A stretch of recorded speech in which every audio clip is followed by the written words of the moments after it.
Hello, everyone. It's me, Allison. The show is about to start, but just real fast, a quick reminder. I want to tell you guys, if you are doing some shopping, perhaps some Black Friday shopping, holiday shopping, etc. Like Christmas type shopping? Christmas type, any sort of shopping at all.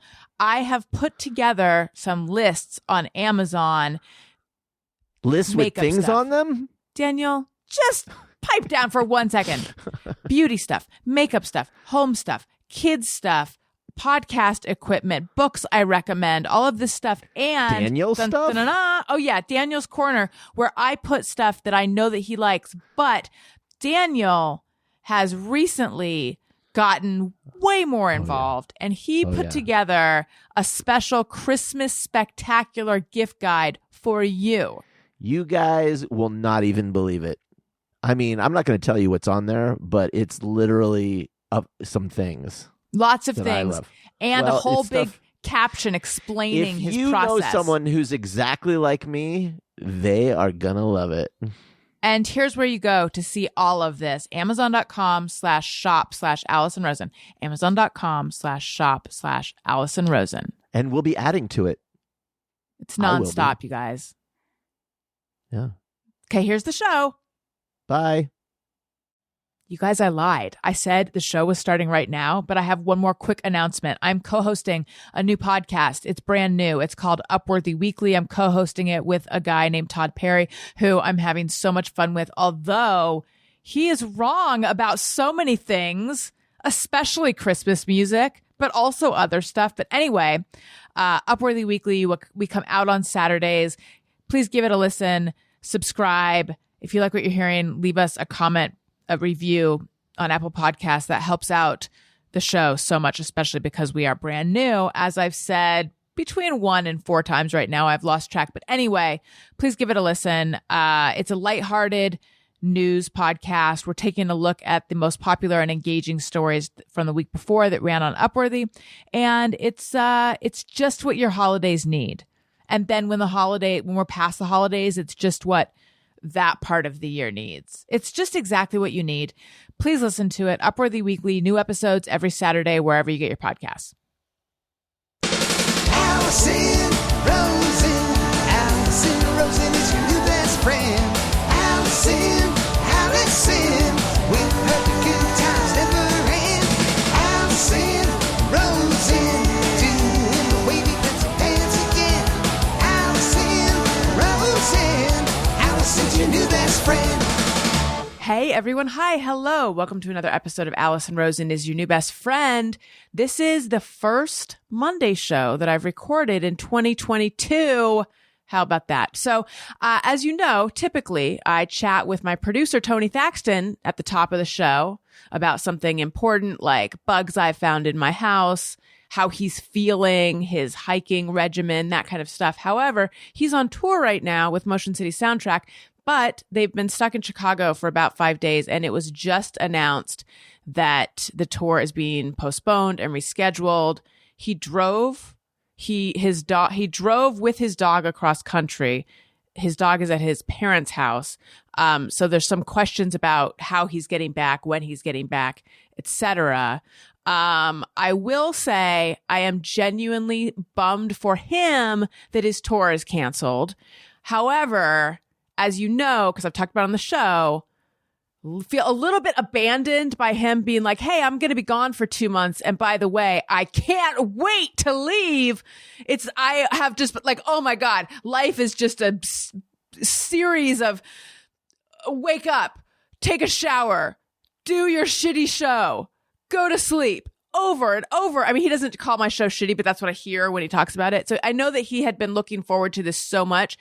And he described in an Instagram post, he said, not only that that this is devastating, but that he's heartbroken with a heartbroken emoji. So again, what I hear is for Tony Thaxton, the idea of having to postpone the tour and come back and work on my show is pretty shitty.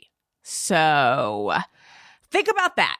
Anyway, he's not here right now to defend himself, but I'm very, very excited to welcome my guest. This is someone that I knew many moons ago when both he and I were living different lives. And we will get into all of that. It's someone that I've thought often I should have on the show. And then I decided to let's just do it. I'm just going to have him on the show. He is executive editor at large at Entertainment Weekly. Okay. I worried that I messed up one of those titles. It's a weird title. I don't even know what it means. Executive editor at large at Entertainment Weekly, where he has worked for over 20 years. He hosted Entertainment Weekly's, I don't know the name of the show, Sirius XM show for 8+ years. And so much more. Married to just an iconic woman from the Sassy magazine days. And I knew him before they were even together. Again, we'll get into that. Please put your hands together for Dalton Ross. Oh, you're too kind, Allison. At first I was very excited that you asked me to be on the show. I'm like, oh my, this is awesome. And I said, wait a minute. I've known this woman for decades. How many episodes of your show have you done now? Like, how many episodes? Over 1,000. Okay, so I see where this is going. It took 1,000+ episodes for me to finally get the invite. I was biding my time. I was playing the long game. I was playing possum, and finally I made it on. It worked for you. Kudos. I have so much to talk to you about. I mean, we need to go back to like the beginning of what we were both doing when we met and stuff. But I also just to take everyone on a brief tour of where this is going. You have carved a niche out for yourself as like the Survivor guy. And I feel like most of the time you're on an island covering Survivor. I'm confused about how all that works. I know that you pitched a Christmas movie to Lifetime. I need to hear about that. You fought Oscar De La Hoya. I did. And yet you're sitting here talking to me. So clearly it turned out okay. Yeah, which is weird, Allison, because you listen, you've seen me up close. You know that, like, basically, I weigh 140 pounds. I'm super scrawny, and like a strong breeze will knock me over. So going around against Oscar De La Hoya was something. Let's just start right there. How did that happen? It basically happened because of my odd, weird obsession with reality TV, especially in the early aughts, when that was really taking off, and you had all sorts of these weird reality competition shows I was just really fascinated by. I was really, I like reality TV. I think why most people like reality TV, but I also have this other layer and level where it's just, I was fascinated by these people who were complete nobodies and then plucked into like instant stardom, and then also kind of fascinated by what happens to them after that. And like, then they sort of have to like, do they go back to their regular lives? Do they try and make a run out in Hollywood? Do they try and translate to something? And like, I'm just psychologically, I'm fascinated by everything about it. So anyway, there was this thing where then Mark Burnett, who does Survivor, was starting up a boxing reality show called The Contender. And I don't know how closely, you follow network TV stuff, but there was this time where Fox, basically whenever any network announced a reality show, Fox would then announce the exact same reality show and try and get it on the air quicker. Wow. Yeah, this guy, Mike Darnell, who was running reality at Fox at the time, was just like shameless. Mm-hmm. So basically, as soon as NBC announced, all right, we've got The Contender, and we're going to have, Sylvester Stallone is involved and Sugar Ray Leonard's hosting, that basically Fox said, well, we've got this show called The Next Great Champ. And it's also a boxing reality show, and boxers are going to compete and fight each other and try and become, quote, the next great champ. So I decided that, well, how hard can it be? How does one become a boxer? So I went and was trained under the trainers on the show, these famous boxing trainers that'll mean nothing to you, but Lou Duva and Tommy Brooks, and then to fight around against Oscar De La Hoya. And he was honestly, Allison, going up probably about like 10% of his natural speed and power. And he just still absolutely like destroyed me. And like he was, teasing me in the ring and mocking me. And like, it was pretty humiliating all the way around. But I mean, of course it was going to be humiliating. I had no idea what I was doing. I'm a weakling. I got my ass kicked. And I actually had like a dent in the side of my head for like a few weeks. I actually had like an indentation on the side of my head. Did you have to sign all sorts of paperwork saying like it's essentially okay if he kills you? The weird thing is I don't remember signing anything. I'm sure. Is that because of the dent? You don't remember? Yeah, it probably is. Listen, when we get into our history, you'll see there's a lot I don't remember. But it was a weird experience. And it's funny. The photos from it were really funny because we had to do like a photo shoot for the story. And I had them give me the biggest boxing gloves they could find just to accentuate the cartoonish nature of this super scrawny weakling like trying to box. So the photos are hilarious. And the fight was not so hilarious, but it was. You do whatever you can for the story, Allison. That's the moral of the story. Right. Yeah, it's really interesting talking to you and sort of catching up on what you're doing because I come from magazines too. But at this point, it's been a number of years since I've really been in that world and pitched and all that. I miss it, honestly. But but for me to think that you're still out there, and it sounds weirdly condescending, and I don't mean it to, but like that's still your world. I'm so curious what it's like now. Except that you moved into broadcasting and kind of other areas too. Yeah, I did a little bit of both. Basically, EW launched a SiriusXM channel, and I then did our daily morning show for it for 8 years. It was a collaboration between EW and SiriusXM, and every few years it had to be renewed, and they renewed it a bunch of times. Then basically they couldn't agree on the money, and now it's gone. Too bad. It's a bummer. So now I'm back to EW full time. I don't know why you'd get out of the magazine game, Allison. I mean, magazine publishing is at a record high. I think everyone's, there's a newsstand on every corner, isn't there? I mean, the industry couldn't be healthier. So it is funny, and because that is how you and I met, and I wasn't really Allison at the time. Listen, I'll let you take it over in a second because you'll remember a lot more than I will. But you were doing a lot of music writing out of Orange County. Mm-hmm. I was working at a record label called Caroline Records, an independent record company, and doing a fanzine out of there. And so that was like, I was working on like marketing and the record company stuff, but part of the job was doing this fanzine, which is how I came in touch with you. And then I decided I want to do writing full time. So I got out of the music industry and went into other stuff, which we can get into later. But how exactly did we? That's what I was trying to remember. So I was going to Pomona College and I was writing for a magazine called Mean Street. But I'm trying to remember who asked me if or maybe I was talking to you because you were were you a publicist at Caroline at the time? I wasn't a publicist, okay. But I was doing marketing for the label and some other things. I have a feeling, I have a feeling maybe it was with a band out there. Like maybe we want to do something with a band and. Well, I'm trying to remember who the person was though, who was like, hey, would you want to write about, and I think it was Voodoo Glow Skulls. Would you want to write about Voodoo Glow Skulls for Swill magazine? And I said, sure. And then I drove out to Rancho Cucamonga where a publicist actually. So maybe it was Voodoo Glow Skull's publicist. I'm sure this is fascinating for us to like put the pieces together. But anyway, I drove out to Rancho Cucamonga because at that time you couldn't email someone an MP3. I drove out to Rancho Cucamonga, I think, to pick up. It was Voodoo Glow Skulls, right? Yeah. Pick up a Voodoo Glow Skulls CD. And then I interviewed them, wrote the story for Swill. And then I also wrote about Farside, right? Okay. With an F. Yep. For that makes Swill. sense. Yep. And then you and I must have been, we were in contact with each other.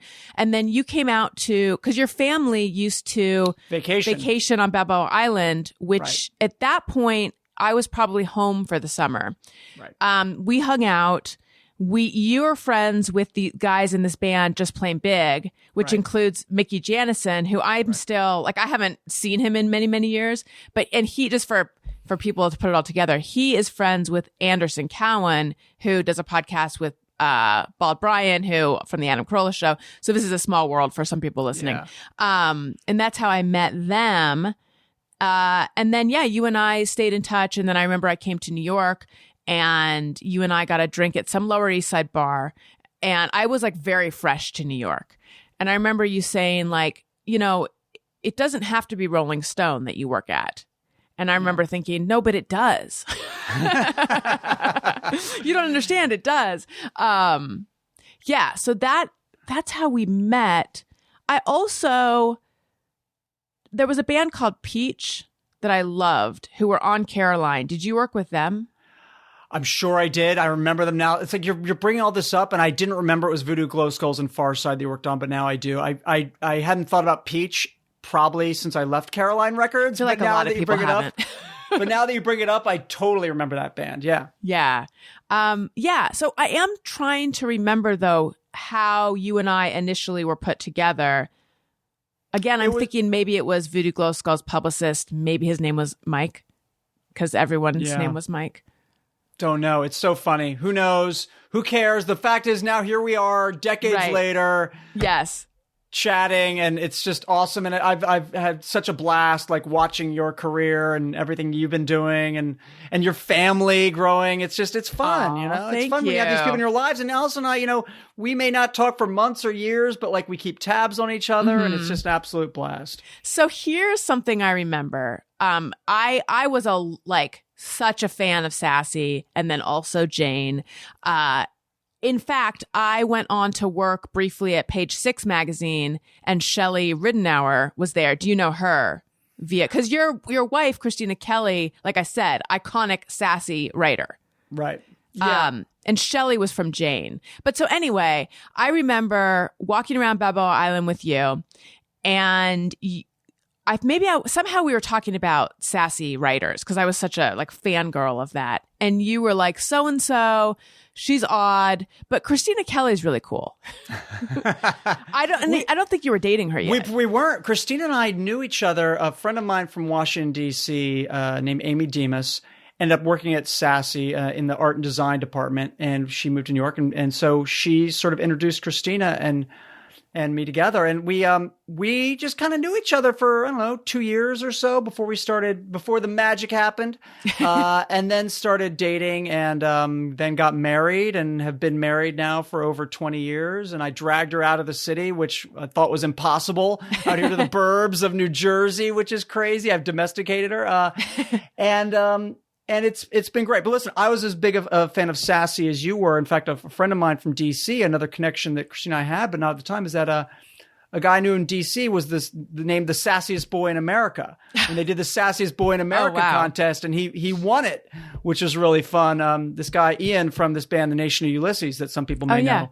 And so there was this sort of weird D.C. Sassy sort of connection through the cute band alerts and things they used to do and things like that. So it's fun. So you grew up were you kind of in the DC hardcore scene? So yes and no. I mean, I was too young to be there when Minor Threat and started playing and that nature. But I was definitely there in sort of the mid to late 80s. I remember seeing Fugazi when they were basically still a 3-piece, playing at DC Space at tiny little clubs. And things of that nature. So my social scene was definitely tied into the DC music scene. I was very into music, which is how I ended up at Caroline Records later. I was interning at Rolling Stone, and I didn't like it. And then I just literally opened the yellow pages or white pages or whatever we used back in those days. And Caroline Records had these bands like Bad Brains, Naked Ray Gun. They'd put out some Misfits stuff, and so I just literally called them out of the blue. And then I interned there for 2 years while I was at college at Sarah Lawrence. And then I worked there for 4 years out of college. So it was the best cold call I ever made. I made some cold calls too. That's what it was like back then. You were a hustler. Yeah, no, Allison, you were a hustler. Same as I was. That's what you got to do when you're starting out, right? The funny thing is, so I was a stringer for Random Notes with Rolling Stone. And I remember I came to New York and I was talking to Anthony Boza, who ran the section at that time. And he was saying to me, you seem kind of different than other people who work at Rolling Stone because you're eager. And I don't know any person in there just starting out in their early 20s who wants to hear that. To me, that was you're desperate, you're thirsty, you're uncool. I just wanted to die. And now that I'm on the other side of things, where I'm in a position where I'm, working with people who are, where I'm hiring people or, in the boss position, I realize there's nothing better than someone who's eager to work with you. That's great. I would so much rather work with someone who's into it.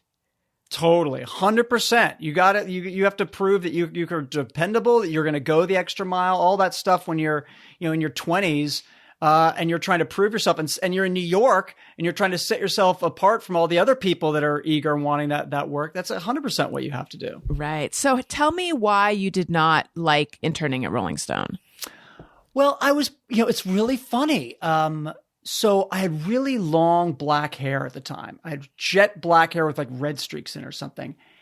And I went in, and the only position they had, because I was in college, was an intern in the marketing position. So it wasn't even editorial. Got it. And it was really buttoned up. Like, I mean, I remember like basically they were asking me about my hair, and they were like, well, you're going to keep your hair that way? I'm like, are you serious? This is Rolling Stone. Like, what are you talking about? Yeah. And I was doing a lot of like corporate tie-in like stuff for them. And it just, I was 20 years old at the time and in college, and still like, holding on to this glorified ideal of what music would be. And like, I was in that office. I wasn't doing it. Right. That totally makes sense. Yeah. So, I get it now. And I've worked in enough departments, enough people to respect all the work that people do, but it wasn't what I wanted to do then. I knew that for sure. So yeah. So you started Swill, which was your zine. What inspired you to start a zine? Do we need to explain what zines are? Oh my God. Yeah, it's so funny. Like we Maybe a probably little bit. do, but like, it's like you're involved in music, you're involved in the scene. You asked about being in the DC scene. It's like, I was really, really passionate about music, and I was in bands, but the bands weren't very good. I couldn't sing very well. I couldn't play instruments very well. I did it, but I knew it wasn't going to go anywhere or do anything. So you just want to be involved in other ways. And I loved writing. It's something I discovered my junior year of high school, and I took an expository writing class, and I fell in love with it. And not to get into like parenting cliches, but the one thing I always tell my kids, the only advice I try and give them, because my kids are a lot older than yours, is do what you love. Like, you have to have a passion for whatever you get into. So my passions were writing and music. So why not combine those two things, which is what I did. Did Swill, did a few other sort of zines on the side as well, and had an absolute blast doing it. People were sending me free records, Allison. I literally every day was opening stacks of free records. And it's funny because I started this goofy little sub Instagram account where I'm just posting some of my old 7-inch records. And as I take them out, and listen to my vinyl, I've been interacting a lot with my vinyl lately. I find all these notes written from the labels. It's not just the record, but it's like, hey, this is, so-and-so from so-and-so record label. Hey, if you could, review this, that'd be awesome. Or, hey, I loved your last issue, and it's so cool to go back and read that stuff like 30 years later. So it was just, being involved and probably honestly just getting free records. Is the music industry like that still? And I don't even know. No idea. Yeah. No, it's I don't funny either. because, the funny thing about it is coming from the world of music and then getting into writing, how little music writing I've done over the past 20 years. I mean, hardly any. I remember I went record shopping with Robert Plant once and did something on him. And there's a few things here and there, but it's really like, it's sort of just, you hit a new beat and you take over that beat. And my beat, for the most part, I've been doing some movie stuff here and there, but for the most part has been TV related. Yeah. So, okay. So you graduate college, work at Caroline, and then realize you want to do writing. And then where did you go from there? Was that when you were at the basketball magazine? So yeah, it's a weird. I love sports too. I guess I just love everything, Allison. You name it, I love it. You are an enthusiast. It's a big loving. So, but anyway, I really loved being at Caroline. But I was going out every night to shows, and I got to the point where I guess I was about 26, and staying out till 1 a.m. every night, and then was very smoky clubs and bars, just sort of lost its appeal, right? And I wanted to go to writing full time. So I ended up hooking up at this basketball magazine that so I don't know if you ever were aware of this TV show called NBA Inside Stuff. It was basically a basketball show for teenagers hosted by like Ahmad Rashad. It was like super cheesy. I don't know if I've seen it, but I've definitely heard of this. Yeah. So there was like basically Time Inc. big publisher at the time, doesn't exist now, did a magazine version of NBA Inside Stuff. Mhm. And so I made this big career change. I was doing, pretty well in the music business in terms of, high up on the food chain. It, granted, was a small indie label, but I made a big career change, started way at the bottom. Because all the clips I had, Allison, were like zine clips. Like, that doesn't mean anything to Time Inc. Right. Here's some clips from my music zine, and we're in a basketball magazine and talk about like Chris Webber and Juwan Howard. So I had to start all the way at the bottom. Which is what, like an editorial assistant? Basically, yeah. Like I was fact checking and just like doing all that stuff. And I was like, all right, I made this big change. It's kind of a big risk, but we're going to see how it goes. 8 months later, the magazine folded. And I'm like, oh my God. What have I done? Yeah. And now I'm just nowhere. Well, luckily, I through some people that were actually through some old Sassy people that had worked with my wife, Christina, were at Entertainment Weekly at the time. Mm-hmm. And so they got me into like a freelance gig there for a few months, right? Just a few months, like freelancing, doing this and that. But it got my foot in the door. Then about 9 months later, a writing position opened up for this column called What to Watch, which at the time was like a listings, a very straight, just kind of listings column. So they said, write us a mock one, what you would do with it, and we'll see. So I just went crazy on it. Like, it was insane. Like, it was just turned into like a humor column. I showed it to my wife, who I respect more than anyone in the industry. And she said, do not send them this. Do not send them this. And I said, well, I really only want to do the job if this is it. Like, if I'm just going to now those are some punk rock ethics right there. You know what I mean? But it's true. Like, if I was just writing regular listings, I was like, So I was like, this is the way I want to do it. So it was a risk. And it's what we talked about earlier. You got to stand out from the pack, right? So I was like, this is either going to go really well or really not well. But I sent it in. They loved it. And I've been there ever since. That's over so 20 great. years. Yeah. Do you bring that up with your wife, how she was wrong? Told you so.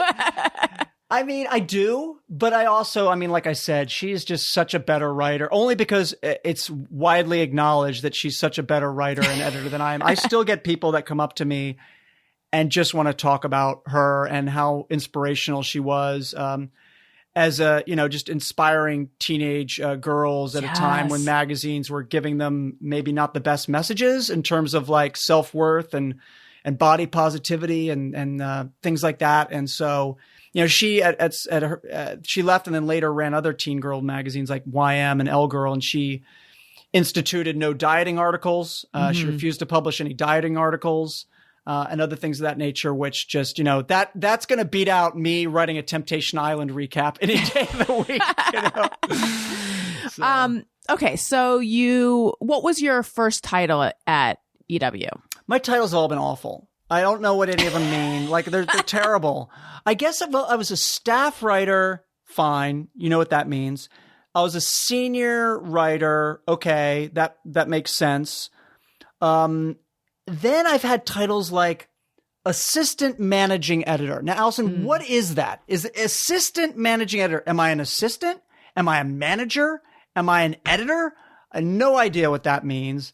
Editor At Time Out New York, that just meant you helped onboard new hires and you carried galleys around and passed them around to the editors. Right. Yeah. Who knows? It means a different thing everywhere. At EW, it actually meant you're basically kind of like, because the editor in chief at Time Inc. was not even called an editor in chief. Mm-hmm. It was managing editor. Oh, interesting. And so assistant managing editor means you were right like below that, I guess. I don't know. Then I was editor at large because I was kind of doing the radio thing, and then executive editor at large. I don't know what that means.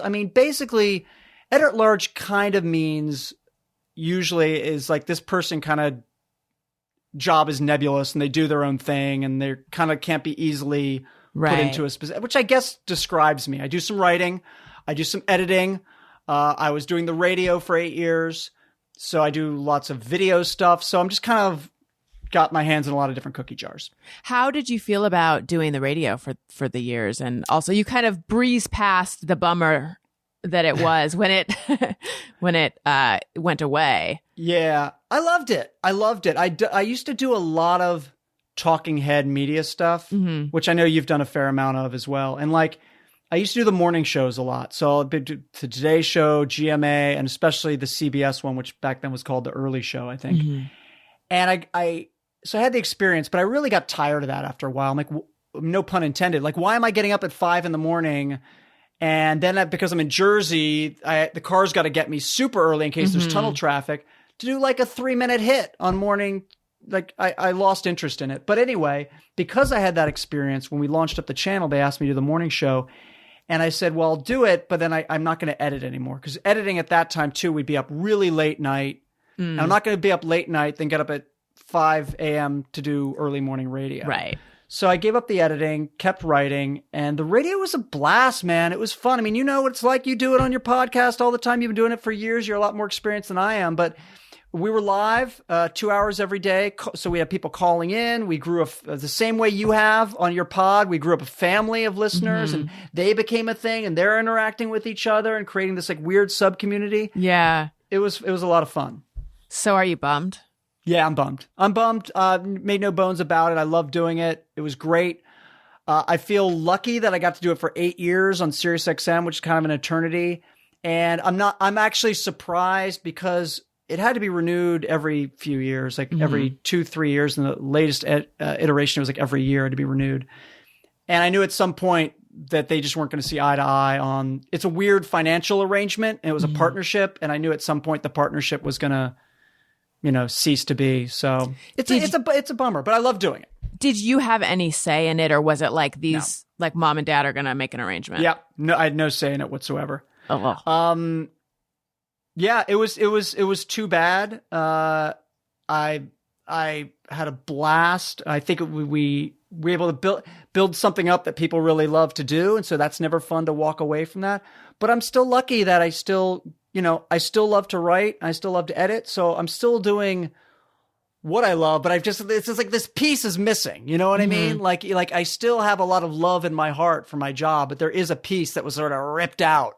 Right. That you just have to deal with. Have you thought about maybe launching another similar show somewhere? Well, EW does a lot of podcasts. We've spoken about that.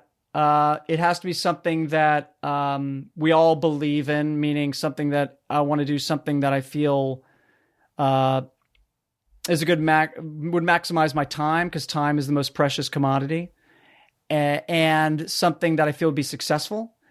And that's something I can fit in with everything else I do. So yes, we've talked about it. I'm sure something will come up. We just haven't hit on exactly the right thing yet. I want to talk about something real fast, but then I want to get back into some of the stuff we were talking about before, and let's delve into early 2000s reality shows. But first, I need to talk about Bombas. They make the most comfortable socks. These are socks that hug your feet, and they also do good in the world. Bombas' mission is simple: make the most comfortable clothes ever and match every item sold with an equal item donated. So when you buy Bombas, you are also giving to someone who's in need. And Bombas designed their socks, shirts, and underwear to be the clothes you can't wait to put on every day. Bombas socks made me angry at all my other socks for not having the stitching around the arch that is like I said, it's like it hugs your foot. Every detail of a sock, and also the other garments that they make, they've thought about and they have perfected. Everything they make is soft, seamless, tagless, and has a luxuriously cozy feel. They're made from super soft materials like merino wool, Pima cotton, and even cashmere, which makes them the perfect cozy winter layers. Go to bombas.com/bestfriend to get 20% off any purchase. That's Bombas, BOMBAS.com/bestfriend for 20% off. Bombas.com/bestfriend. I'm wearing them now. Are you really? I am. I'm wearing them now. And you know what? I started to realize I think I need some new ones. I'm not even making this up. I'm going to use your discount code. Use my code, bombas.com/bestfriend. Your code. I'm going to do it. It's going to happen. I love them. I've loved them ever since I watched them on Shark Tank like 10 million years ago. Speaking of early 2000s reality TV. How's that for a segue? That's nice. You know what? What's the there should be like a segue gets you into something. That should be like a outguay. Right, Because yeah. I segued us in and then you out. I mean, I know it's also segue, but I right. feel like you outguayed us too. Yeah, So totally. anyway, early 2000s reality television. You said you were super into that, right? Yeah, I'm into it. Well, I started EW right, what somebody would say either the right or the wrong time, because I started right at the very end of 1999, Thanksgiving 99.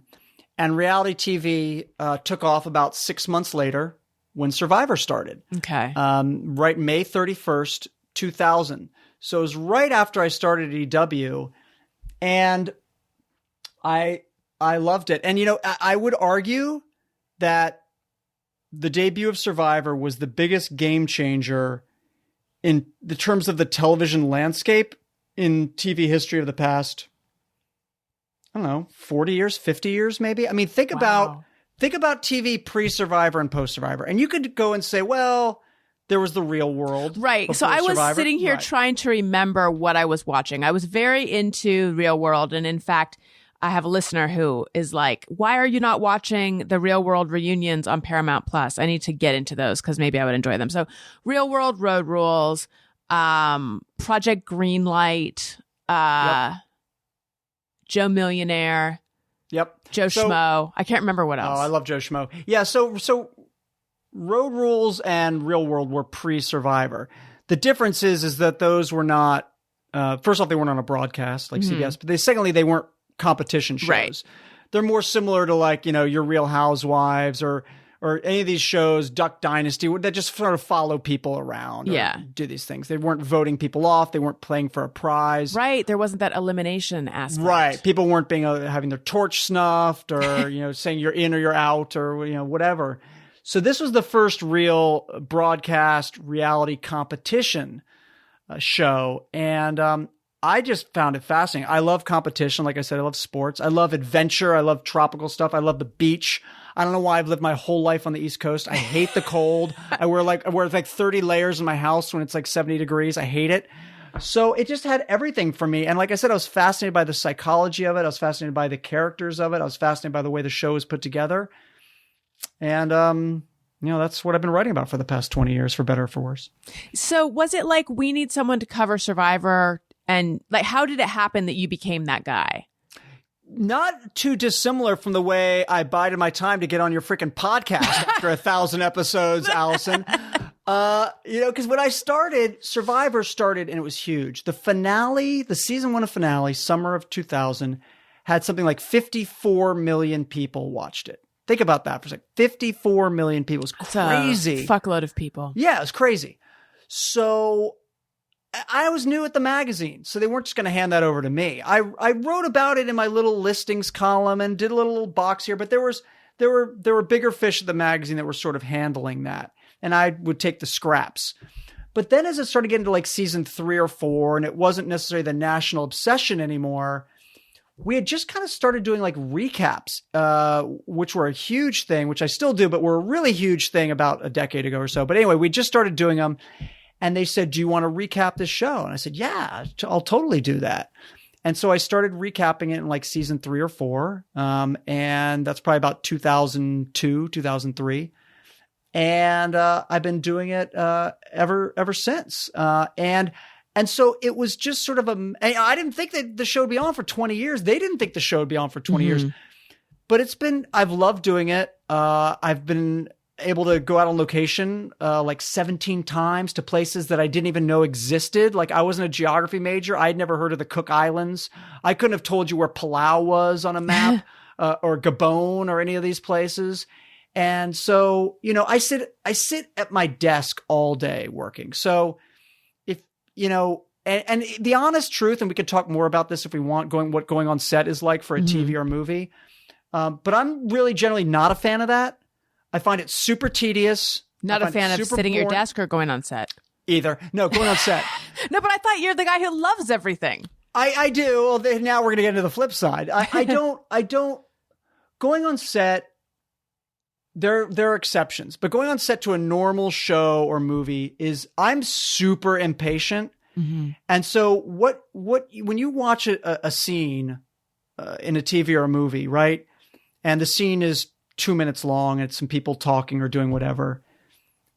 that scene takes half a day to film. It's filmed, as you know, Allison. Okay, now we're gonna do the close up one way. Now we have to turn all the equipment around. Now we're gonna do the close up the other way. Now we need a medium shot. Now we need a wide shot. It takes forever, and it's why I like doing live TV. I realized that's what I really like. Yeah, no, totally, because it's like 100 takes of the same scene over and over and over. It's super repetitive, and I'm super impatient. But when I go on set to Survivor, that doesn't happen. It's all live, baby. Like they're just running constantly, and it's kind of exciting being out in the elements. You might be in literally a tropical storm. I mean, out in it, and you're just in it. Like there's no, like you're not in a hotel, you're in the storm. And there's that sense of adventure that I just love. And so I just fell in love with going out there and being a part of it. So what is it like? What does a reality show set look like? Like, are there director's chairs that people are sitting in? Are Yeah. What does it look like? So it depends on what reality show you're talking about. Like you remember The Surreal Life? Yes. Who was on that? Like a billion, like D-list celebrities. Yeah. So I went to season 1. I went in that house, and it was Corey Feldman, Emmanuel Lewis, Hammer, Vince Neil, Gabrielle Carteris from 90210. Who's now the president of SAG. Correct. And then a bunch of people that I've tried to forget. Oh, wait, no, sorry. She's not anymore.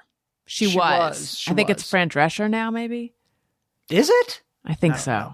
So that's a little bit different, and that is sort of what you'd expect. It's a few cameras following people around, and staying out of each other's shots and what have you. Survivor is that when they're on the beaches. If you've ever watched the episode and they're at their beach and they're trying to make fire, there's be 2 or 3 camera crews that'll follow them around, and I can go there as long as I'm out of the shot. But then when they get to like a challenge, if you've seen when they arrive at a challenge, there is just a wall of cameras. They're filming them, and each one's assigned to someone different. So like, all right, you're assigned to capture this contestant. You're capturing this person. You've got the wide shot. You're going to control this close up as they go by, so it's like 20, 30 cameras all capturing something else at the exact same time. Cause again, they're only shooting it once. There's no reversing angles.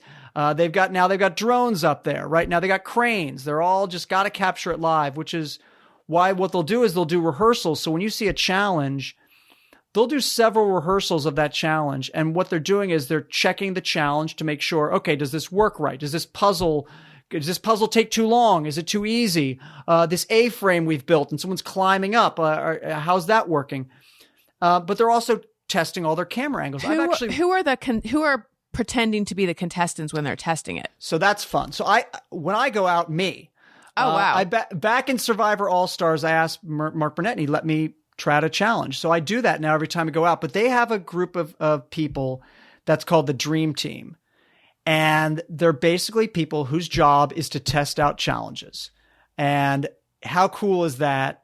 That they basically just get to go out to Fiji. Yeah. And then just basically run challenges, act as stand-ins, maybe fetch cases of beer, that kind of stuff. And it used to be anyone 18 and up could do it. But then I think they had some instances of maybe some not very professional behavior going on in foreign countries. So now you got to be 21. Sorry, people.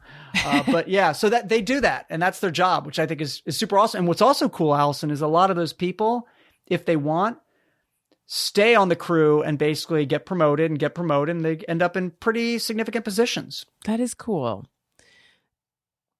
Now, have you been on the sets of reality shows like Real Housewives or anything like that? The ones that, and I don't know, but like the suspicion would be that they're a little more scripted, or maybe they're doing art. Let me actually just make that a question. As far as you know, are there reality shows where they are doing a scene a few times? Totally. I'm without a doubt. I don't go on those shows. I'm not really a fan as much of those shows. I did on The Surreal Life, because The Surreal Life was basically that. It was, a bunch of people B-list celebrities living in a house together. But that stuff is, what they'll do is, I think it was The Hills that got caught for this, where they basically filmed dropping off at the airport and picking up in the same day. Someone like looked at the evidence as like, this wasn't filmed a week later. This is filmed at the same I'm day. immediately Googling this when we're done. Yeah, they got caught on that. It's been some other people have been caught for stuff like that. That stuff is definitely all scripted in the sense that everything's planned, right? Mm-hmm. Like, you know, when they say on one of those shows, like, oh, I thought I'd get lunch with so-and-so today. Right. It's like the producers have been, I thought it'd be fun for the family, you know, maybe it's that, you know, the Gene Simmons when he had his show, like, we thought it'd be fun for the family to go to paintball today, right? Mm-hmm. Like, it's not like Gene Simmons decided to do paintball out of the blue. Right. It's a producer saying, we want to do this and we're going to create this drama in this way or that way. And the people that are on the show know that. So it's like, I don't know how to describe it. It's not like necessarily their lines are written for them, but it's almost kind of like it's storyboarded, right? Right. Yeah. So I was hired to write to interview. Do you remember the Gastineau girls? I was hired to Mark Gastineau's kids, yeah. Yeah. Lisa was his wife, though, right? It was like the ex-wife and the daughter. I want to say Lisa and Brittany, I think. And I was hired to do a Q&A with them. And in the press kit and they were in the midst of filming the show. And in the press kit of it, it was like, here's what happens in every episode. And there was some, you know, romantic arc. And like I'm making this up, but it was something like in episode 10, he presents a ring. And that really made me realize, oh, wow, they already know the arc of the whole season of this reality show. So that robbed me of some innocence. I don't know if they're all done like that, but I'm often suspicious. I think a lot of them are. I think it does depend on the production company.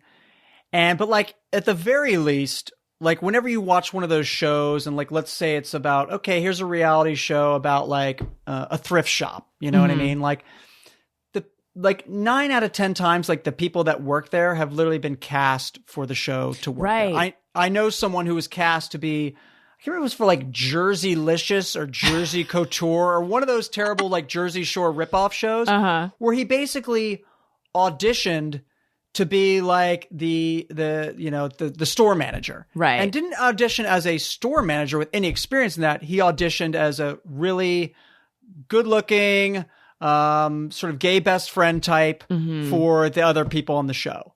So that definitely happens all the time. Right. And I think you're right that a lot of the, you know, cheesier ones, it's all just laid out exactly the entire arc of the show. What do you think of like Bachelor, Bachelorette, Bachelor in Paradise, all those? I used to watch them. I don't anymore. It's more of sort of a time thing. It's just not quite trashy enough for me, Allison. Like I'd rather go Temptation Island, which I'm like obsessed with Temptation Island. If none of you have watched Temptation Island, just what are you doing with your lives? I need to go watch do that it immediately. Oh my God. You know, it was amazing back in the day, but then they brought it back on USA Network like a few years ago.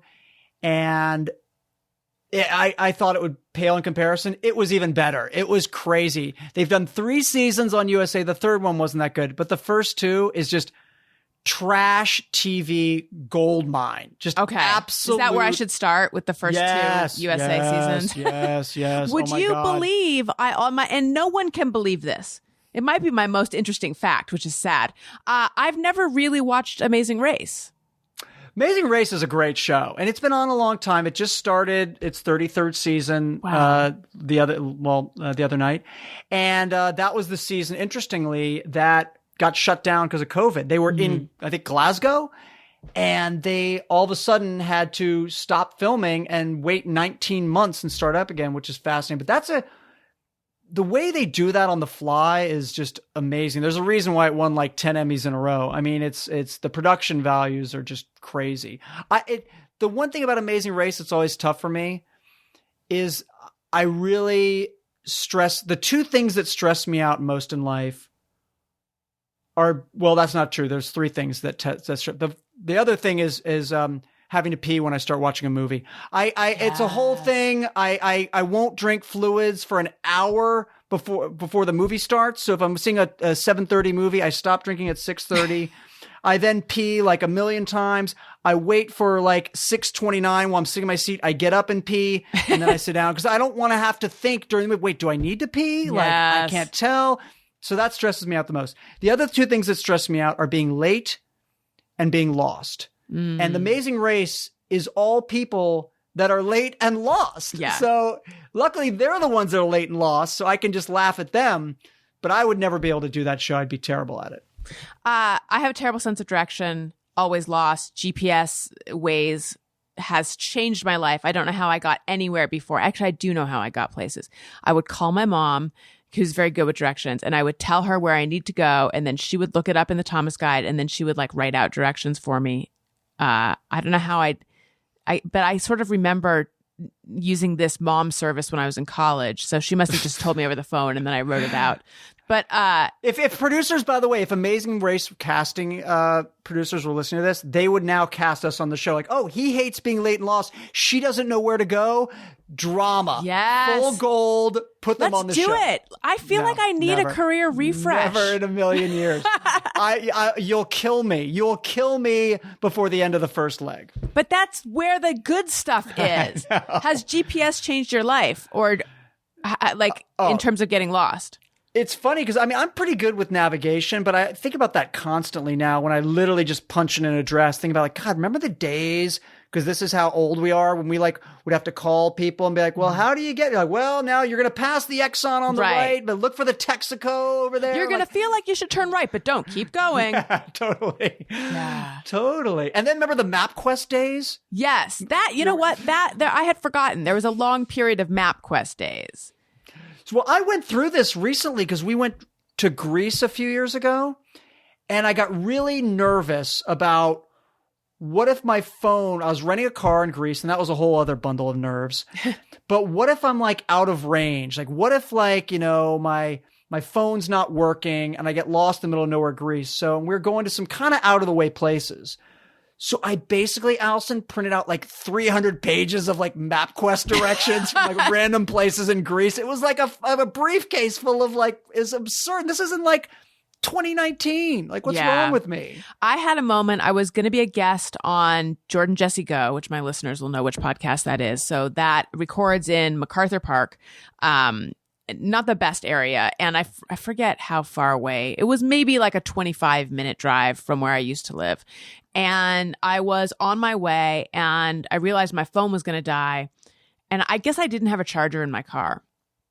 And I thought, this would have been a compelling moment on The Amazing Race because I'm like, my phone's going to die.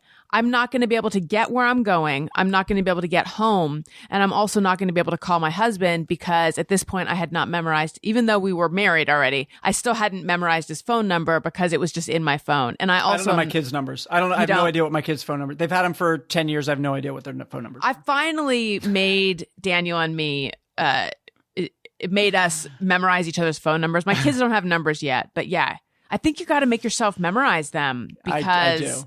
I'm a terrible parent. Although at this point, there's some device you can look it up on. But yeah, I was like, what am I going to do? I'm going to have to talk to I didn't know what I was going to do. My phone made it, but it was very, very harrowing.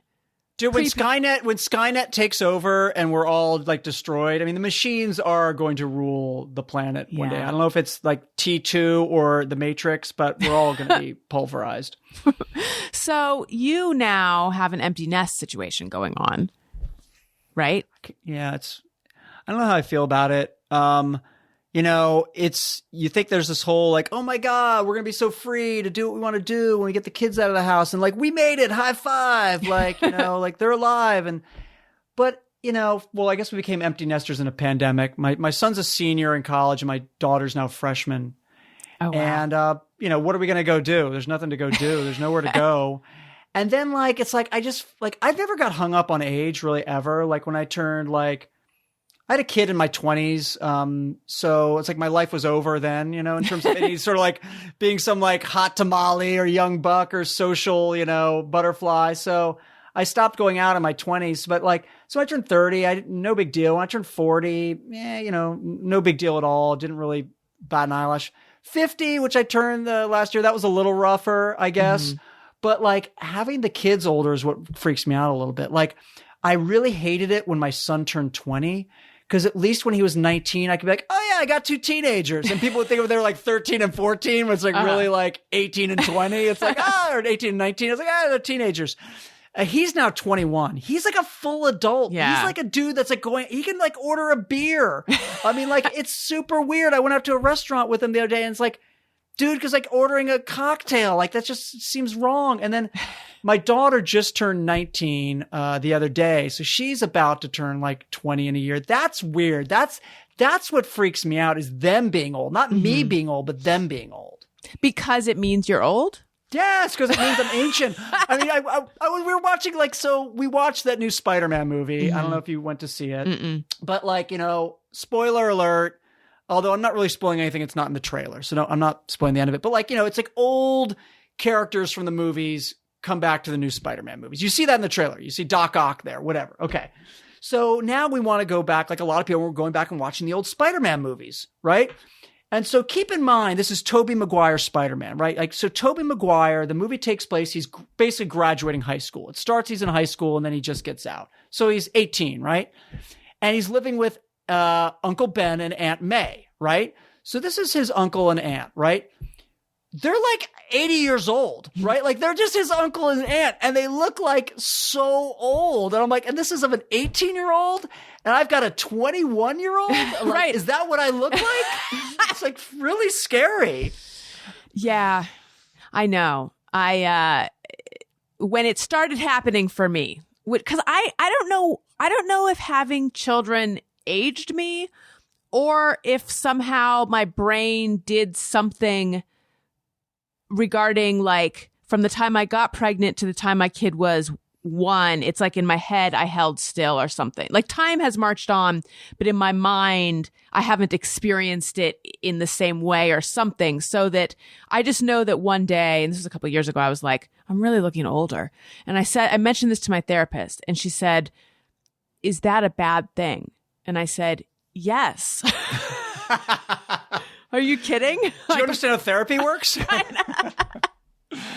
But she was trying to get me to change my thinking about it. But it's hard. It's hard because age means a whole lot of things. Not only are you no longer a hot tamale, you're also closer to death. I mean, it's an array of things that aren't great. Yeah, well, there's a reason why you still shoot this on video, because you look amazing. And I would not be shooting on video if I had my choice in the matter. But like, no, I think you're right. It is weird to sort of think about, and I don't want to get too maudlin about it, because I'm actually not a maudlin guy, but like, it is weird to think like, oh, right. Like, like, if this is like a football game, like I've hit halftime. Like, I'm into I'm like halfway into the third quarter, right? Like, I'm like, I got less road in front of me than behind me. So that's sort of weird to think about. I have thoughts like that, but then I think, okay, in 20 years, I'll be this age, but where was I 20 years ago? And at this point where I was 20 years ago, like, that feels like a long time ago for me. Mm-hmm. Does it for you? Yeah, it does. I mean, it totally does. Because like I said, 20 years ago, my son was 1 year old. Like, I was a new parent. He's now a full adult. Mm-hmm. Like, he is an adult. He's about to graduate college in a few months and go get a job and do his thing. Like, so 20 years to me, people say, oh, it happens like that. I guess it does in some sense, but it also feels like a long time. Right. I've heard it described, and there was a podcast called this as the longest, shortest time. Yeah. So regarding the kids leaving, though, do you feel like you have or moving out at least, do you feel like you have a pretty like good, healthy attitude about it? Because I sort of almost, and granted it's, my kids are 4 and 2, almost 5 and 3, but I have this feeling of like, I already resent that this is how it goes down. That like, if you do everything right, they leave. What?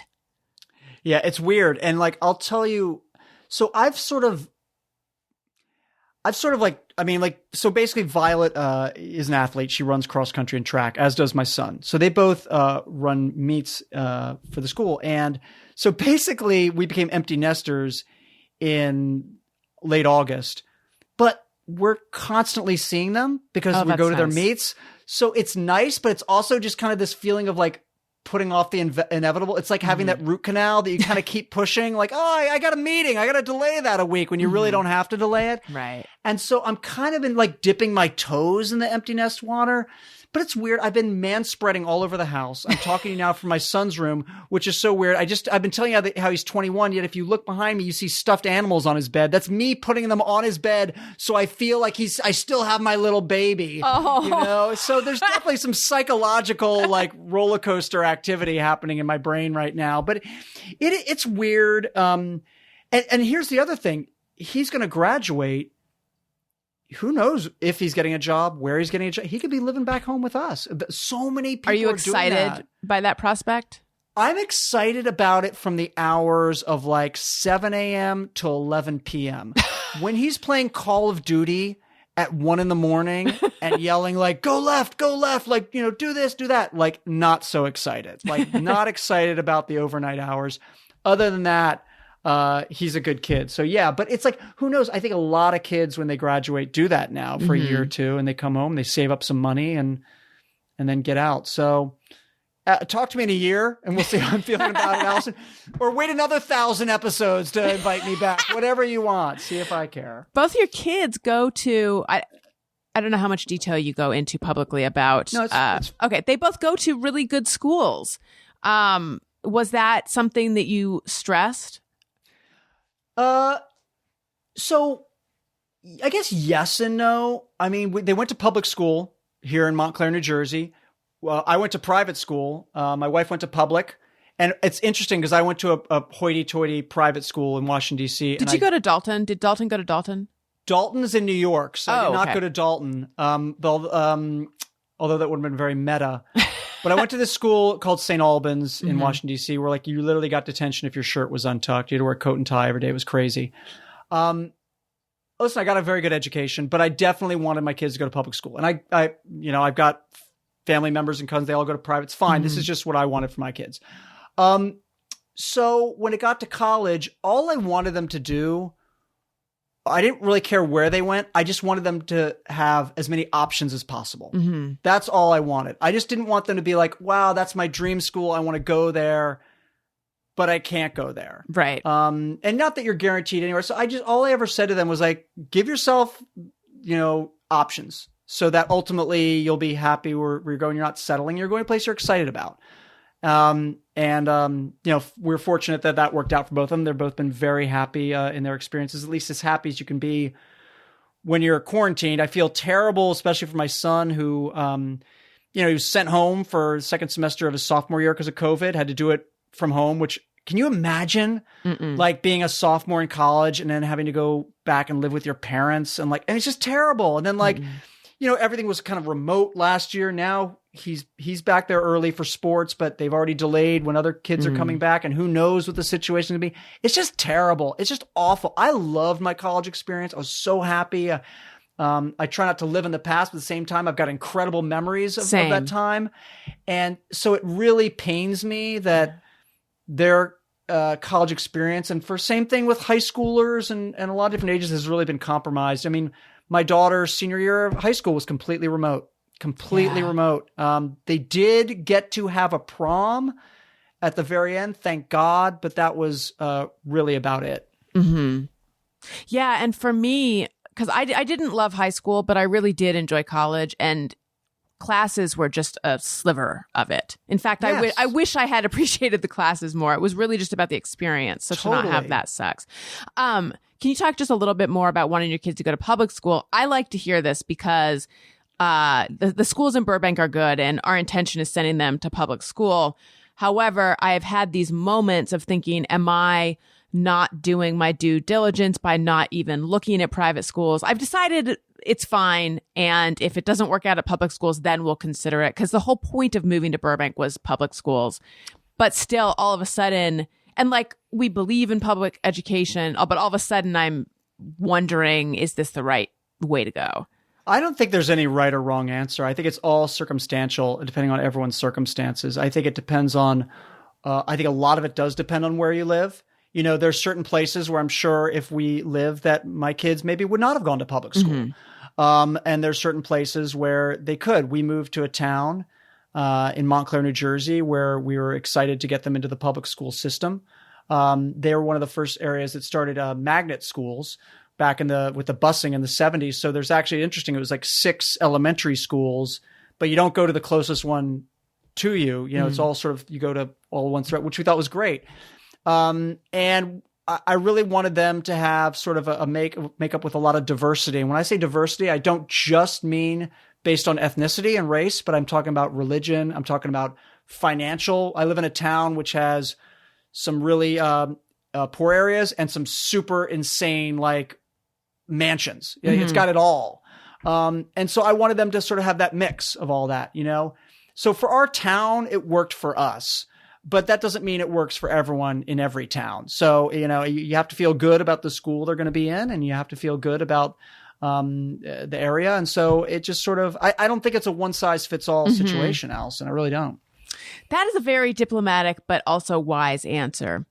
Dalton, do you have, so there's a segment we do on the show called Just Me or Everyone, where people write in what things they think or do, and they wonder, is it just me or everyone? Lately, I've been soliciting them from my guests. Sometimes I ponder on something I have thought or done. Is it just me or everyone? Well, I'll bring up something to you because I'm curious your take on it. Where do you ever have something where you think that everyone knows it or does it, and then realize that is not the case at all? Yes. Like where you just think, oh, this is something everyone knows about or does, and then they're like, what are you talking about? So I'm curious if this is just me, because I brought this up back on my radio show, and my co-host and producer thought I was cuckoo for Cocoa Puffs.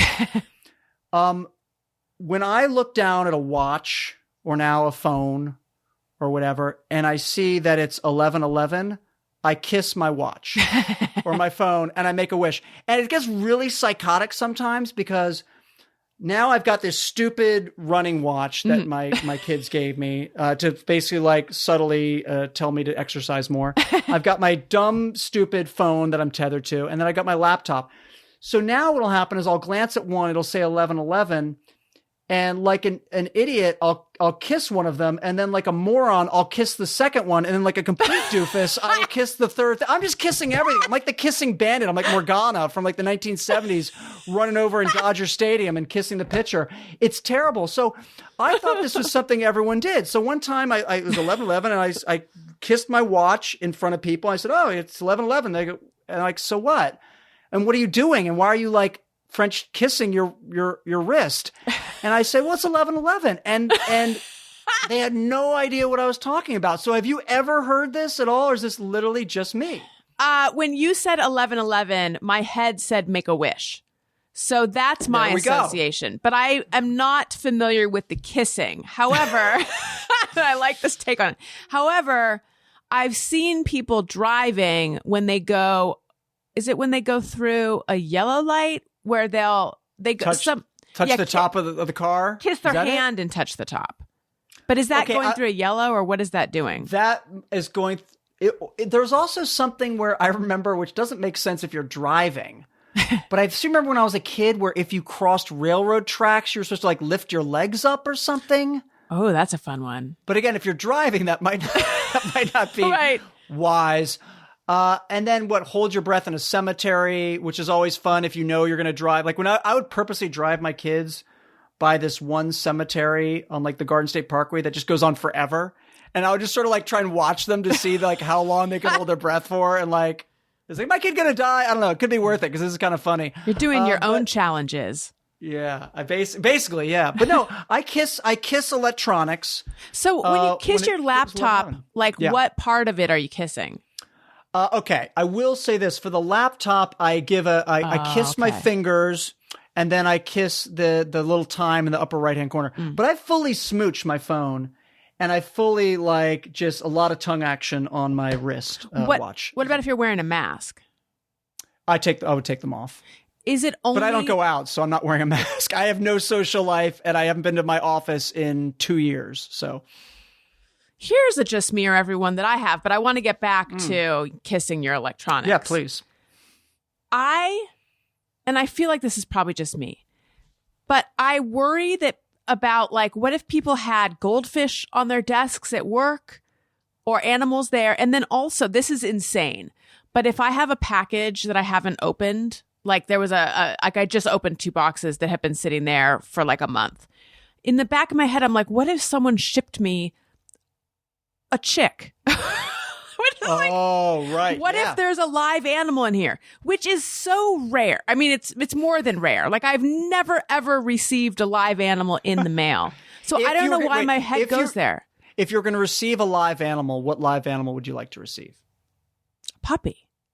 A puppy. Oh, see, this is the one problem, Allison. I'm a cat guy. Okay. So I'm not sure. Maybe that's why you didn't let me on for 1,000 episodes, but I'm a cat guy. We have 3 cats. So I would take a kitten.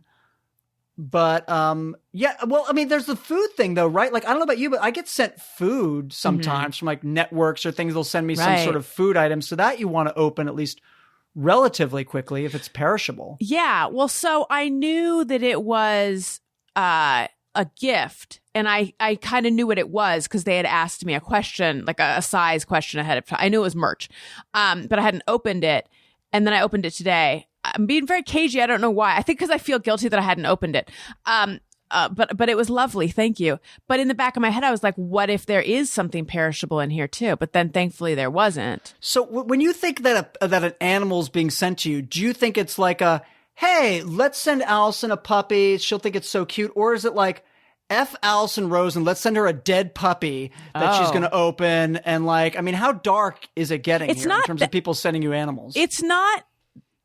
I mean, it's dark because I've neglected the animal because I have let the box sit there and I don't open my mail in a timely fashion. So it's dark in that sense. It's never about the intent. In my head, it doesn't go that far. It's not about why did they send me this. It's just about this, what hath I wrought by not opening stuff? Now there's something dead on my hands. Well, how careful are you when opening the package? I mean, you don't want to jam a letter opener in there if there's a live animal in there. You got to be careful. Yeah. I mean, that's part of why I don't open it, maybe. But but see, also like knocking around the back of my head, but not connected, but I think it is in some way, is the fact that I know that my dad had fish tanks when I was growing up, and he would like send away for tropical fish, and they mail those, but in boxes where it says tropical fish and stuff. But then also I remember we incubated a quail egg, and then had Robert the quail, and that also was something that was sent to us. And I think that I think livestock is sent in the mail sometimes. And so I think that I have these stories in my head, but not sent to me. Well, first off, a huge missed opportunity with naming your quail Robert. It should have been Dan Quail. I know. That's the first thing right there. Secondly, I don't know if you can see it behind me, but do you see the tank back yeah. there? And like a little bottle of fish food. Yeah. So, that's a story.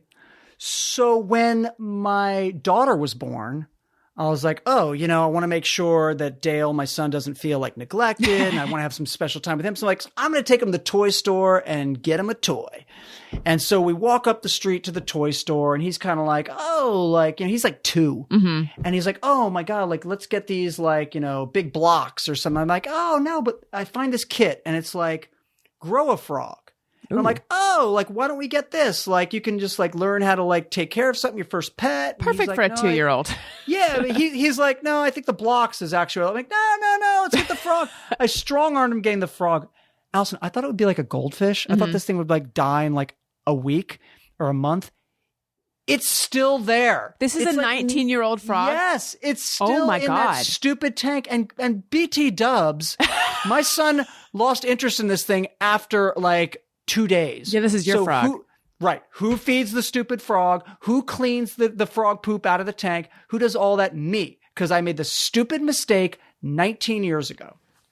I am just... I'm shuddering at the idea that this frog is 19 years old. Is that old for a frog? Well, Guess what? I'm going to now send it to you. You're worried about getting live animals? It's going to be dead. I'm sending... Fine by me. Fine by me. I'm sending you the frog. Be very careful the way you open it, but it's coming your way. I have a lot of questions. Okay, how big is this frog?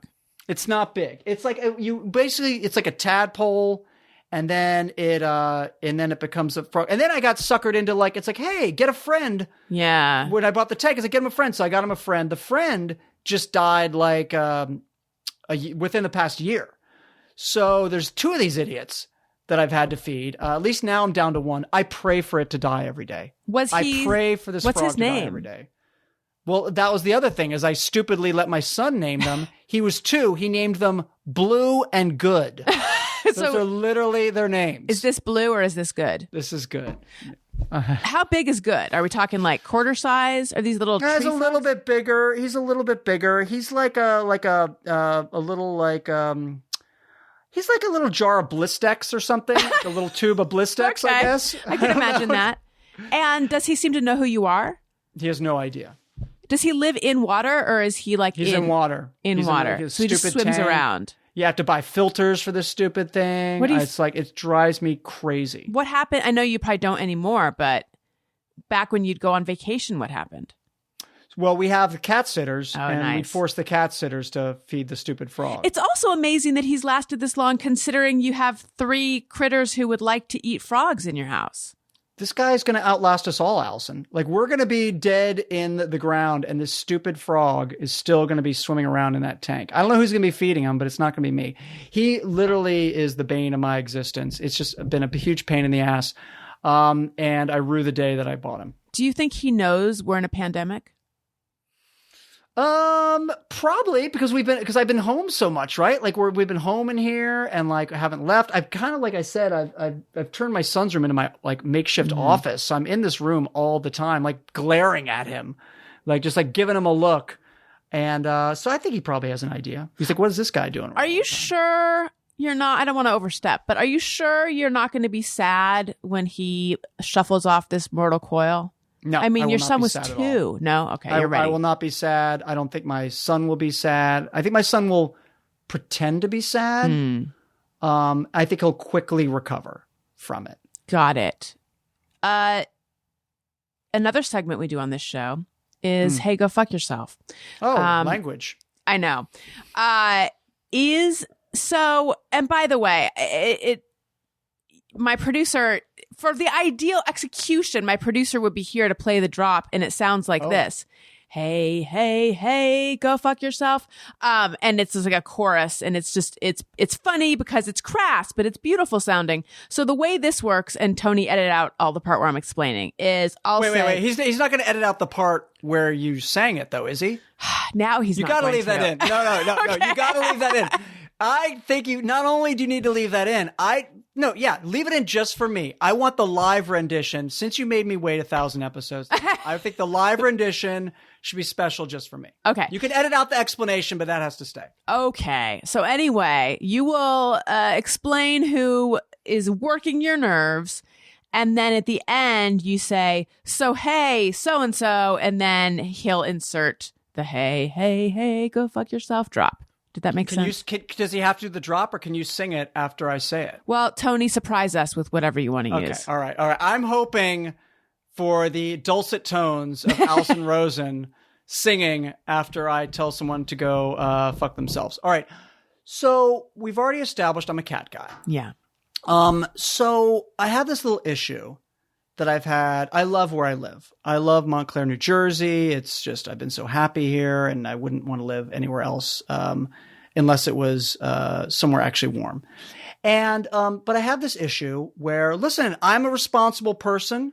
I like to say I do my part in the community, Allison, and that means, taking my trash can to the corner, when it's trash day, right? I put some bags. I got one of these old school, like metal trash cans. This isn't some newfangled plastic operation. And it's a very old school, I don't know where you live. I know trash is different everywhere. Someplace they got these trash trucks that pick up the garbage can and kind of dump it into the back. Yeah. You have those. All right. Yeah. We don't have those. We have old school. There's dudes riding on the side of the truck. Oh, wow. Jump off the truck.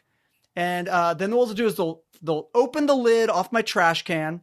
Then they'll pick up the bags of trash and they'll throw them into the back of the truck. And then they'll get back on the truck looking like a badass, and they'll kind of like hit the side of the truck twice, and the driver will go on. Okay. That's our operation. Got it. So guy jumps off the truck, picks up the bags, throws them in the back, and they're gone. All right. So I bring my trash can out there, right? And then the trash comes. And then, maybe in pre-pandemic, I'd be off at work, or, I'm here and now at home in meetings or working on a story or doing this or that. And finally, I'm like, oh, let me go now get the trash can and bring it from the corner back to the back of my house. Well, there's someone who has been a mystery neighborhood ne'er-do-well, if you will. I feel like I already know where this is going. Who's been up to some activity that I'm not very pleased about. Because what's happening is I'm going to this empty trash can, and what am I finding? Dog poop. But a bag of poop. Yeah. A bag of poop in my trash can. And I've gotten into this with some dog owners who defend this activity. And once I've said my piece, I'll get your take on this, Allison, because they're like, well, they're doing the right thing. Yeah, they're putting it in a trash can. I've heard this argument. I hear it on Nextdoor. Oh my God. It drives me insane. Because I'm like, no, they're not. Here's what they're doing. If your dog poops, you pick it up, you bring it home. When you put it in my trash can, what's happening is you're forcing me now to take it and put it into another bag so that it will be removed by the trash guy who picks up the big bags. He's not going to reach in there and take the little bag of poop off. So for the past, few years, I seriously want to put like a nanny cam out in my yard to like find out who this mystery pooper dropper is. I think you should. It's been driving me insane in the membrane, to quote my good friend Cypress Hill. It is driving me crazy. And I love everything else about my neighborhood except for this. So all I have to say is go fuck yourself, mystery pooper dropper. Yeah, I'm with you. Wait, you didn't sing it. Are you supposed to sing it there? Do it again. All right, ready? Okay, we're going to do this. Is take 2. And by the way, leave all this in. Yeah. This is just gold. So fuck you, mystery pooper dropper. Hey, hey, hey, go fuck yourself. Oh my God, that was good. Thank you. Yeah. That was really good. I agree with you. As someone who has a dog and her dog poops and I put it in a little bag, I'm very aware of like, this is a trash can that doesn't belong to me. And clearly it's just been emptied. And if I were to put my dog poop in this, then that person is going to have to live with it for 6 more days. No, like you're never unaware. And also part of walking we have a backyard, thankfully, but when I go on walks with Wendy, our dog, sometimes I carry a little bag of poop for the entire walk. That's right. If you see a trash can that is full, that's on the street, about like the trash is going to come by and pick it up, I feel like that's fair game. But if it's a freshly emptied trash, no, you're being a jerk if you do it. Here's what I'll say to you. I agree with you. In your situation in Burbank with the auto pickup, if you put in there, that's okay. But in a manual situation, it's never okay. It's never okay. Right. It's never okay. So some guy, either me or the guy, the sanitation worker, is going to have to pick up that bag, small bag of poop. Now, you said that you've had some conversations with dog walkers. Are you on like the Nextdoor app? Because that's where this all goes down in Burbank. Yeah, no, I've had like just, with friends who are dog owners, I've asked their opinion on this matter and had some, it's gotten a little heated. I'll be honest. It's gotten a little heated, in terms of how they feel about it and how I feel about it. I recognize I'm a cat man. They say this is anti-dog bias and slander. Oh, wow. I disagree. Oh, they went there. And by the way, I'm cleaning a lot of poop. I'm cleaning the cat poop. We have 3 cats. Like now I sound like a crazy person. No. We have 3 cats. And I'm cleaning 3 litter boxes.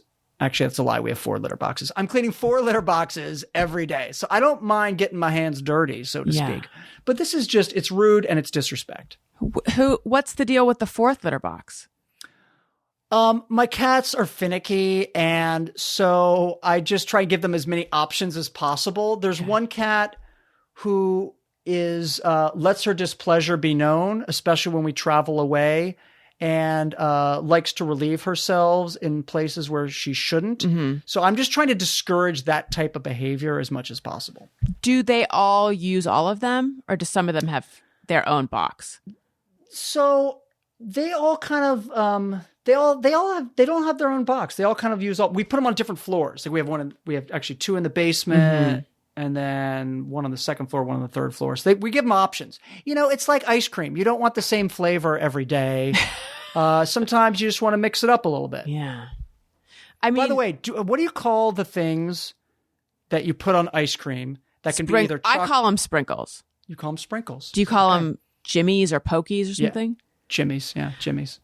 Isn't that interesting? It is. It's so regional.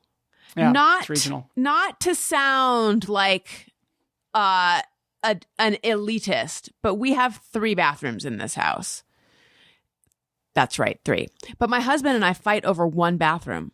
And we are like on the same schedule somehow. We both always need to use it at the same time. I find it highly annoying. Like somehow I feel like as a lady, he should just use one of the other bathrooms because I should just get my own. I don't know.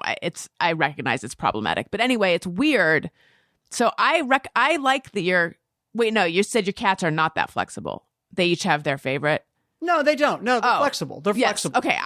Your cats are doing it right. My husband and I are not flexible like that. We're not. It took me 20 years of marriage to figure out like, oh, why don't I put a toothbrush and a tube of toothpaste in another bathroom? Could you talk to my husband? Yeah. Just so if she's in the one, I don't have to sit there. I can just still brush my teeth and go to bed. Mm-hmm. Like it took me 20 years to figure that out. 20 years, Allison. I know. Not the sharpest tool in the shed. So I have my preference, but then I have my backup, which I can go to. In the apartment we lived in before we moved into this house, there were 2 bathrooms. And I can't remember how we settled on this, but somehow it was decided that the nice one is mine. And then the guest bathroom is his. Yeah. And that was great for me. And then we moved into this house and I'm like, great. Now he has his choice of which one will be his. But then because the one that is connected to our bedroom has a much nicer shower, he put his foot down and he said, no, I'm sharing this one. And I said, fine. We had some drama over which side of the bed we sleep on. Oh, interesting. Because I couldn't figure it out. When we lived in New York City, I slept on the left side and she slept on the right side.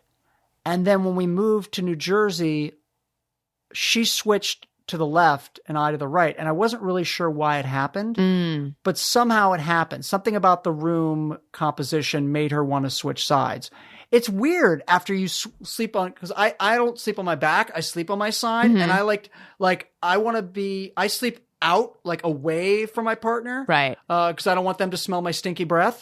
And so when you're all of a sudden for years sleeping on your left side and now you got to sleep on your right, that's a transition. Mm-hmm. I'm not going to lie. It took some adapting.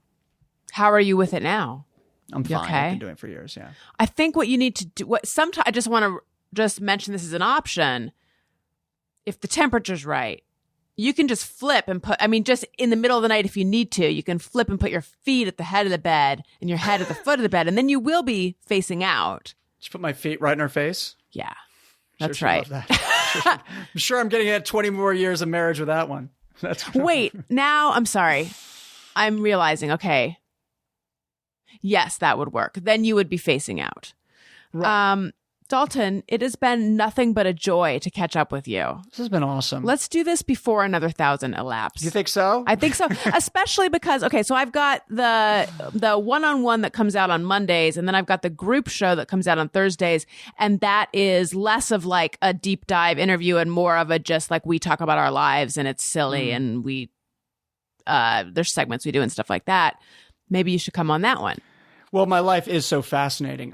Never leaving my little house here. I mean, I literally never go out. It's so sad. I don't even have kids to like go out for. I haven't been to an office in 2 years. It's pathetic. But there's always some sort of insanity happening in my corner for one reason or another. Usually self-inflicted.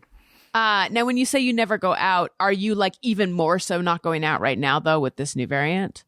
Yeah, but it's also like, well, winter, I hate going out anyway. And I'm, so I don't want to get on another rant, and now I feel like the world's catching up to me. I really do feel like I'm a pioneer, if I may say so, Allison, in this field. I feel like you've blazed the trail. I am some people follow trails, others blaze them. I blaze. I have been saying for years, and I realize this is not as big a deal for you out there in Burbank as it is here on the East Coast. I've been saying for years that we need to abolish standard time. I hate standard time. I hate that it gets dark at 4 p.m. And it's cold here. So when it gets dark at 4 p.m., it's cold. And so, I basically just hibernate like a bear through the winter. How do you feel about super hot weather? Because I hate that. Here's my feeling about super hot weather. I complain so much about the cold. And yes, again, have lived my entire life on the East Coast. I complain so much about it that I feel like I don't have a right to complain about the heat. Oh, I feel interesting. like I just got to take it. I feel like you get to complain about one type of weather. Pick the weather you want to complain about. Go all in, but shut your yap about anything outside that zone. My eyes have gotten really wide because I'm very excited by this rule. Yeah. That should be the rule. It's not hard for me because I like cold weather. I hate hot weather. So for me, it's just like very straightforward. But for other people, yes, you get to complain about one. This is becoming. Yeah. I wish we were twins because now we'd have a Parent Trap situation. You like the cold weather. You could come live here. Yes. I'll go out there. Right. I'll all of a sudden be everyone's new best friend. We'll switch spots and we'll just, that's the way we'll do it. You'd be Sharon. I'd be Susan. Exactly. I think exactly right. You could go out to the ranch. I'd go to Boston or wherever they are. This has been, do you still go out to Balboa Island? Have not been, not true. I was there a few years ago. My father, for his 75th birthday, we had a big birthday celebration. We all went out to Balboa Island. We had 3 generations of nice. us. It was tons of fun. But that's really the only time I've been there in the past, decade or so. Right. It was a blast though. Nice. Thank you so much. I want to remind everyone that I am on Patreon, patreon.com/Allison Rosen. Bonus episodes of The Friend Zone. You can see videos of the Thursday show. This video you can see on YouTube, youtube.com/Allison Rosen. Go there, subscribe, and you can see my other Monday shows there. And there's a level where on Patreon where you can text me and I'll text you back. And there's Zoom parties and all sorts of fun stuff. If you sign up for a year, so do the annual subscription, you get 12 months for the price of 10. I also want to remind you guys that I co-host a new podcast called Upworthy Weekly. It's a lighthearted news podcast, but like lighthearted funny news, heartwarming news. And that comes out on Saturdays. Check out my other podcast, Childish, that I do with Greg Fitzsimmons. And if you like what you're hearing, please leave a review, click 5 stars. I just realized you can review podcasts on Spotify. I didn't even realize that before. So Apple, Spotify, wherever you are, make sure you're subscribed. Click 5 stars, please. Leave us a nice comment. Tell a friend. Follow me on social media at Allison Rosen on Twitter and Instagram. Dalton, where can they find you? What should they look out for, etc.? I mean, you can find me on the Twitter. I'm at Dalton Ross. That's easy. That's my name.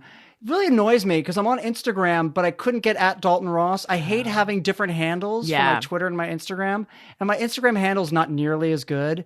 It's at the Dalton Ross, which sounds like pompous and annoying, but that's just what I came up with when I started my Instagram account to monitor my kids.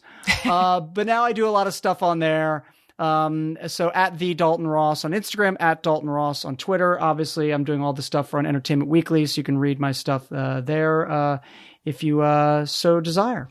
Do you want to give out the Instagram handle of your secret 7-inch account?